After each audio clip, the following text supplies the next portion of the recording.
This program is brought to you by Serious Texas Barbecue. We take our meat seriously. You're watching Durango TV News. I'm Deborah Uroda, sitting in for Wendy Graham-Settle. A citizens group wants you to vote yes on the City of Durango sales tax increase in April to save more money in the long run. The special interest group is called Make Durango A Number One, and it says approval of a sales tax increase now will save taxpayers millions of dollars in deferred maintenance on city streets and sidewalks. An ounce of prevention is worth a pound of cure. And I think a yes vote basically allows us to maintain our streets without a more significant cost of having to rebuild our streets.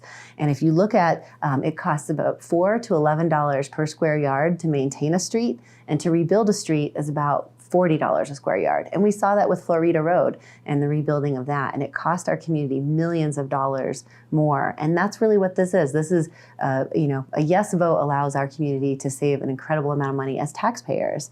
And, if we do vote no, we're going to be having to look at up to 8 times more in the cost of repairing our roads.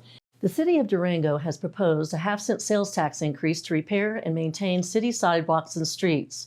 The measure would cost an additional 50 cents for every $100 spent in the city limits and would generate about $4.7 million the first full fiscal year. The ballot measure includes provisions for the tax to end in 10 years, and a Citizens Advisory Committee will oversee how the new revenues are spent. An opposition group called United for Durango's Future has formed to fight the sales tax increase, arguing that the city has the funding to pay for street maintenance without a new tax. Rather than increase taxes, United for Durango's Future has proposed to reallocate $2 million in general fund revenues used for park maintenance, and it wants to see a quarter-cent sales tax approved in 2005 for open space purchases redirected to street projects. That tax could be changed only with voter approval. But changing it now, Ridderly said, would be short-sighted. One of the important things to discern is that those funds, really are an economic driver to our community. They're actually the things that are creating businesses that are moving here that want to have a quality of life and enjoy our parks and open space and trails and have that connection from the Animas River Trail out to Three Springs and be able to connect under Camino del Rio. So these are big investments in our community, and it kind of is, kind of the golden goose a little bit of our town, that we do love our parks and we value that as a community. Rinderly, who served on the city council for 8 years, says the city has made budget cuts and has deferred a number of projects over the years. But growth in sales tax revenues have remained relatively flat during the past 10 years, while construction and labor costs have increased more rapidly than revenues. Without the increase, residents will have to make some hard choices. Right now, we have our library closed on Sundays. We can make a decision as a community. If this doesn't pass, does it have to close on another day? Do we cut transit routes? Are we not hiring police officers? Those are hard decisions, but one of the things, especially with looking at funding community service organizations in the community, the city does help with United Way and some of those other organizations.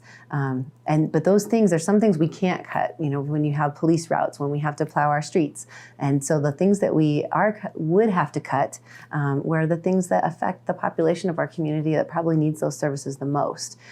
United for Durango's Future representatives have argued that the city first needs to consider future capital construction projects before it asks for a sales tax increase for street repair and maintenance. The city's master plan calls for a new police station, a water treatment plant below Lake Nighthorse, and other projects.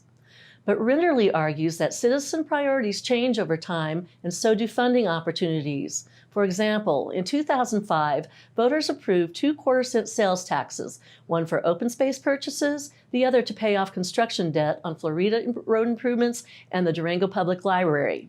That tax will sunset in 2025, 7 years from now, and voters could decide to extend it to pay for future capital construction projects.